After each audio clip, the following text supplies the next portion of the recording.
Rauch, satisfação a todos, meus irmãos. Bom, para compreender Deus, a gente tem que partir de alguns princípios. O primeiro é que ele é o todo que está em tudo.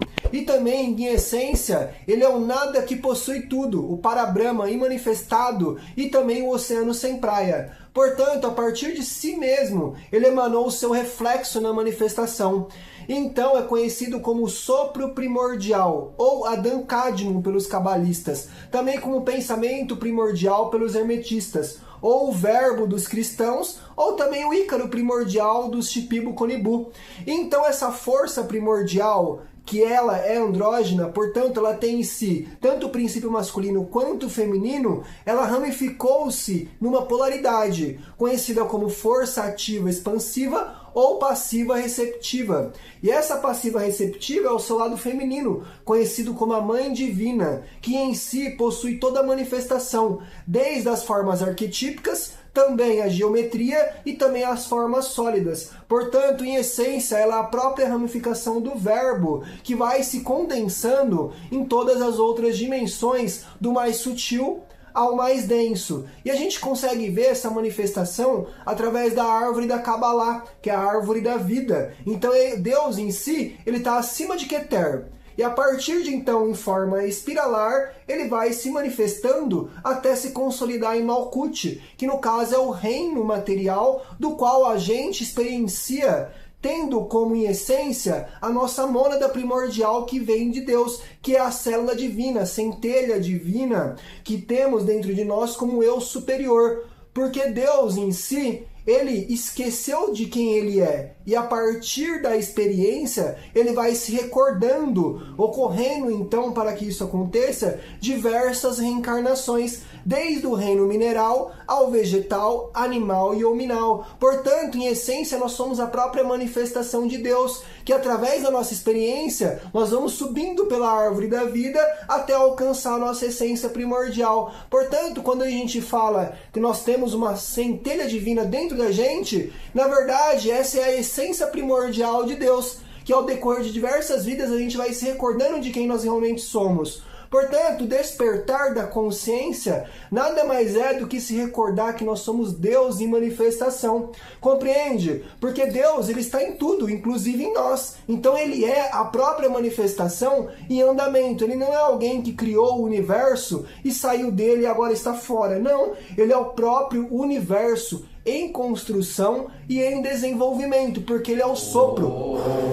E esse sopro é a expansão do universo, é tudo se criando a partir de si mesmo. Pois se você for ver, o universo em si nasceu do que é chamado de era da radiação, que nada mais é do que fótons energeticamente carregados, ou seja, originou-se o universo a partir da luz, e da luz foi se ramificando nos outros elementos, até que foram surgindo outras estrelas dando origem a elementos mais pesados, para que enfim desse origem à vida como nós a conhecemos. Portanto, o universo inteiro está vivo. Não há nada que esteja morto. E desde o reino mineral, há também os seus processos reencarnatórios até alcançar o reino hominal. E do hominal, depois nós passaremos para um patamar onde nós não precisaremos mais de corpos para experienciar. Começa a entender que, em essência, nós temos, na verdade, 7 corpos. O primeiro é esse corpo material, físico, né? O segundo é o duplo etéreo, conhecido como corpo energético, que é onde estão os nossos chakras, que ainda estão fixos em nosso corpo. Porque através da nossa energia, que a gente absorve aqui, tanto mental quanto emocional, ou até mesmo alimentícia e também da respiração do ar, a gente manda essa energia, ela se sutiliza por esse corpo energético e passa pelos chakras para um patamar mais sutil, que aí sim chega no nosso perispírito, que faz parte do nosso outro corpo, que é dividido em mental inferior, em 2 partes. Tendo então o primeiro sendo responsável pelas emoções e sentimentos, e o segundo pelos pensamentos e desejos. Conhecido essas 4 partes como quaternário inferior. Então a gente vai para a trindade superior, que é conhecida primeiramente pelo Manas, que é a mente pura, que é ali que originam nossos pensamentos primordiais. E então vem o Budi, que é a nossa mente abstrata, onde está nítido as nossas intuições. E então o nosso Eu Sou, que é o Atman, a vontade primordial, que junto ao Bud constitui a mônada. Portanto, a mônada em si, ela não se modifica, mas sim ela se manifesta através dos seus veículos mais densos. Então, quando ela continua aprendendo e se recordando a quem realmente é, ela volta para a fonte novamente. Porque Deus é o todo que se fragmentou em diversos cacos de vidro. E depois esses cacos vão se juntar num vaso que constitui o todo novamente. Porque nós somos a própria expressão divina experienciando a vida, que é Ele mesmo, em outra camada. Porque se a gente for ver os animais ou os outros seres, ou até mesmo as estrelas, a gente consegue concluir que o que tem em nós também tem nas estrelas, que são os elementos químicos, sendo esses elementos também possuidores de vida, que realizam as suas transformações através da fusão nuclear. Então um elemento se funde ao outro e gera um novo. E assim, dentro das estrelas também acontece através de uma gravidade muito forte e uma temperatura muito alta. Então a transformação que acontece em nós através do sexo, através de um homem e uma mulher gerando um filho, nos elementos químicos também acontece através do calor e também da gravidade muito intensa. Então o que tem lá também tem aqui, só que de uma forma diferente. Porém, pela lei da analogia, a gente consegue compreender que nós somos um microcosmo dentro do macrocosmo que funciona da mesma maneira. Portanto, o que está em cima permanece aqui embaixo, tanto em sua lei sutil quanto na sua parte mais densa, porque tudo em essência é um que se ramificou em dois,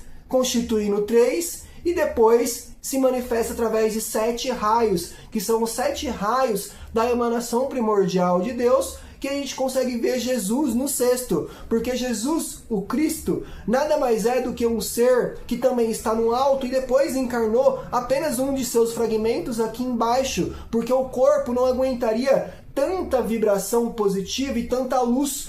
Há especulações, e que acredito eu sejam verdades, que enquanto Jesus estava encarnado, o seu corpo sangrava diversas vezes, porque ele não suportava tanta luz de um ser de um degrau evolutivo muito elevado. Portanto, um dia nós também seremos como Jesus o Cristo, porque um dia ele também foi como nós. E através do processo evolutivo, nós estamos aqui para despertar o Cristo interior, que é a nossa centelha divina. Quando a gente eliminar toda a sombra que há em nós, nós enxergaremos apenas a luz. E essa luz é a primordial, que é Deus em nós.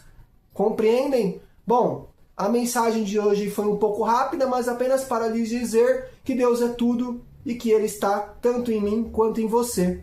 Rausch, satisfação a todos, meus irmãos.